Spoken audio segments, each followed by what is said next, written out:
Every single night a monster comes out of my closet and gives me a kiss. I just figured out the horrifying reason why.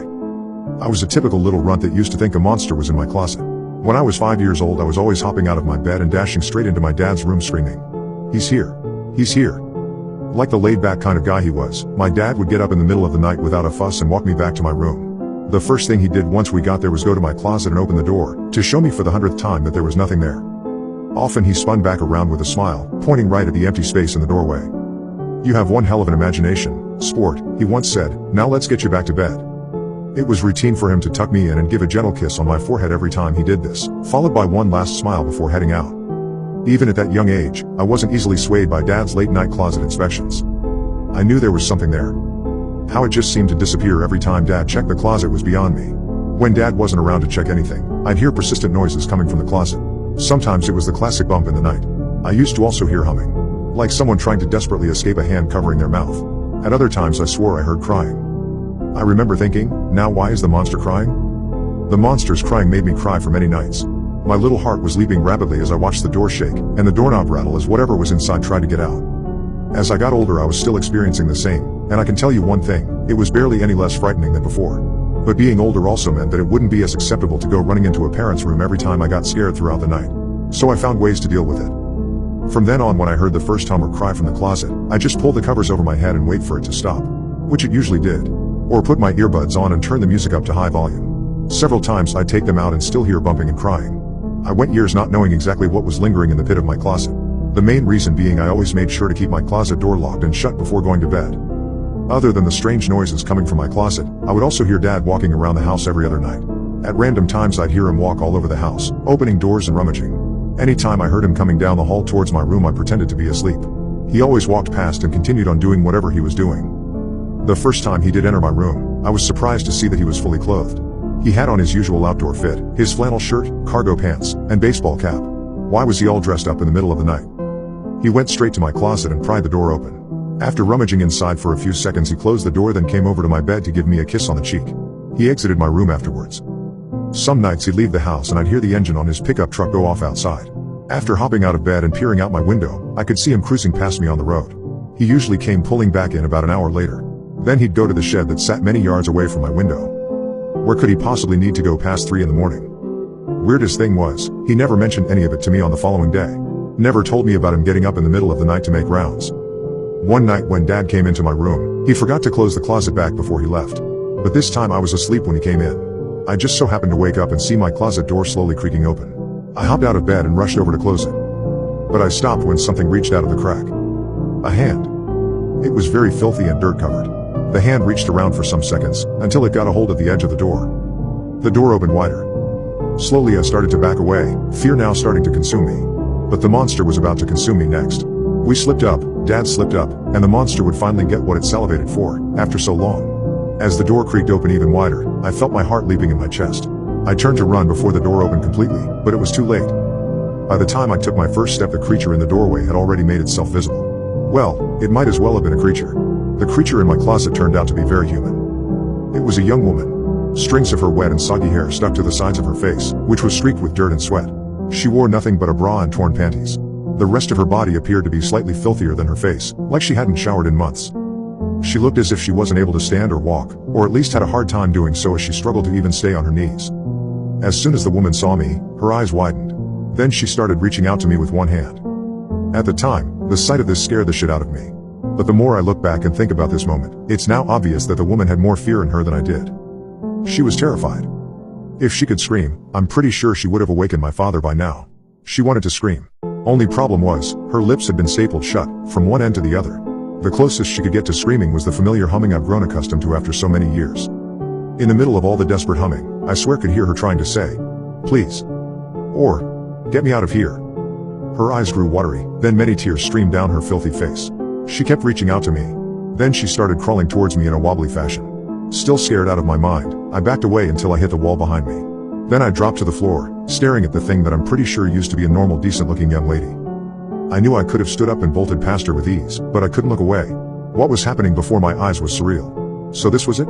The thing that's been driving me crazy since I was 5? Where did it come from? I wondered what she'd do when she reached me. But to my surprise, when she saw my open bedroom door, she turned away and crawled in that direction instead. As she slowly made her way out of my bedroom, I noticed one more chilling detail about her. Her right foot, it was missing. There was nothing there but a mushy stump with dead tissue and dried blood smeared around the ankle. I was relieved that she was no longer crawling towards me, but I was still uncomfortable with the fact this sick woman was about to crawl all over our house. But I sure as hell wasn't about to stop her. No way I was touching that thing. I heard a vehicle pull up outside. Then the sound of an engine going off. Dad. I wasn't aware he was gone. I was thinking he was still in the house the whole time. When I heard his truck door open and close, I anticipated the moment he came into the house. When I heard the front door open, I hurriedly hopped back into bed and threw the covers over my head. Then I created a small opening in the sheets to peep out of. The sounds of Dad's boots out in the hall seemed to be unnerving to the woman, as her shaking and wobbling grew worse when it started. She had just made it to the doorway of my bedroom when Dad spotted her.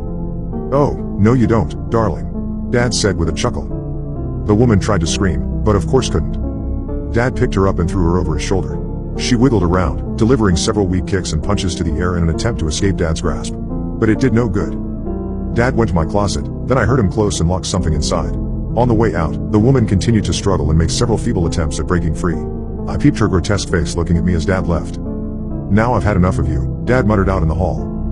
As soon the front door opened and closed again, I right away hopped back out of bed and ran out to the living room. While crouching down, I looked out the window and saw Dad walking to his truck with a woman still on his shoulder. He went to the back seat and opened the door. After reaching inside to grab something, he shut the door again and began walking towards the shed. My attention went back to the truck again. Specifically to the passenger side. Someone's head suddenly shot up, as if they were asleep or knocked unconscious at first. Another woman. From where I was, it looked like her mouth was duct taped. Both of her arms appeared to be bound behind her back. Like the woman in my closet, she looked terrified and confused. When I saw Dad enter the shed, I carefully opened the front door before stepping outside, making sure not to make too much noise. I trotted over to the truck and got a closer look at the woman in the passenger seat. Yeah, her mouth was duct taped. She had definitely been crying at one point too, indicated by her smeared eyeliner and the dried tears on her face. She jumped as soon as she laid eyes on me. Then we stared at each other through the glass for seconds. Her eyes were wide, begging me, clearly wanting to mutter, "Help. Don't just stand there." I tried to open the door, but I was instantly reminded of the autolock feature the truck had. The woman's face scrunched up to cry more when she saw I couldn't open it. Then more tears started to dance in her eyes, prepared to wash away the dried ones. Crouching again, I started tiptoeing towards the shed. I felt bad having to leave the woman behind, but at least she was aware I tried. The shed had a light posted above the doorway that shined a few yards away from where the shed was. So I couldn't just run straight for the door without risking Dad unexpectedly popping out and spotting me. Instead, I used the surrounding darkness to hide in until I reached the side of the building. I put my back to the wall and made my way to the edge of the door frame, one careful step at a time. "Looks like I need to put a better lock on that door," I heard Dad mutter. I took a quick glance at the woman in the truck and saw that she was watching me. When I peeped around the corner of the doorframe, I saw the first woman Dad carried out of my room. She was standing on her scarred knees, body facing me. She had her head hung low, staring at the ground, her soggy hair just dangling. Dad had his back turned, rummaging through the toolbox nearby. "But I fault you, you should know better," he said. The woman held her head up for a few seconds, which caused my heart to make a giant leap that almost left me panting. Seeing her mouth stapled up like that was just too much for me.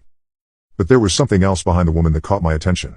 Right next to another empty compartment was a small door. It was open, and there was nothing but blackness inside.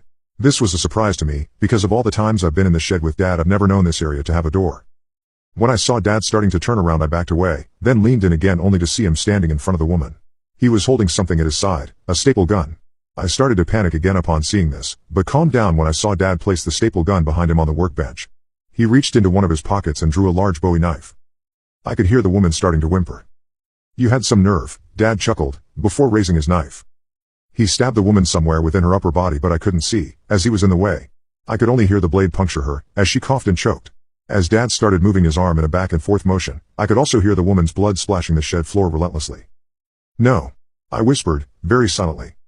I backed away to keep from seeing what was going on, and put both my hands over my face. Standing there listening to Dad cut through that woman's tissue and bodily organs put me on the brink of tears. But the sound of the truck's alarms going off intervened. I glanced towards the truck and saw the passenger door wide open. The second woman that was in the passenger seat hastily hopped out and began running away. "Aw shit," Dad said. I quickly ran back to the side of the shed just in time to avoid Dad dashing out and running after the woman, knife still in hand, dripping with blood. As soon as him and the second woman faded away into the dark distance, I ran into the shed. But the grotesque sight before me stopped me in my tracks. The first woman was nearly decapitated, her head barely hanging on to the rest of her body by a mere piece of flesh and bone. Blood rushed out of her exposed neck. My attention went to the small open door again. I made sure not to step into the blood pool as I made my way around the woman's mutilated body. I was so shocked that part of me couldn't take my eyes off of it. When I got to the open small door, I peered inside and saw almost nothing but the same blackness I saw from the doorway. But being closer allowed me to get a deeper gaze inside, which revealed a tunnel that went several feet ahead. I could see traces of dim light glowing from an unknown source further down in there. Weird. I took one look behind me before climbing inside and starting to crawl. At the beginning, there was a downward steep angle that almost sent me tumbling down. But I caught myself and continued.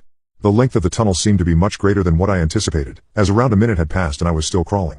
A few cobwebs wrapped themselves around my face here and there, and I spotted a couple spiders crawling along the way. If it weren't for that small source of light ahead, I may not have gone in. It would have been like crawling into an abyss without it. After more seconds of crawling, I eventually came across an area that wasn't as narrow and closed in as the rest of the tunnel. It was wider in width and height. I was even able to stand up and walk around in it. But I had to drop down from where I was to do so. It was like a small room. The first thing I see is a very bright fluorescent light hanging along one of the walls. Beneath it was an old, worn out, and dingy mattress lying on the floor. Just above the mattress looked like a metal hook, in which several women's bras hang. I thought I saw some dark spots on the mattress, so I moved in closer to check. Yep, blood splatter. Although at the time I didn't know what was going on, being down there was still unnerving. I could sense there was something very wrong about the place. On the opposite side of where I dropped down was another opening that looked identical to what I just dropped down from.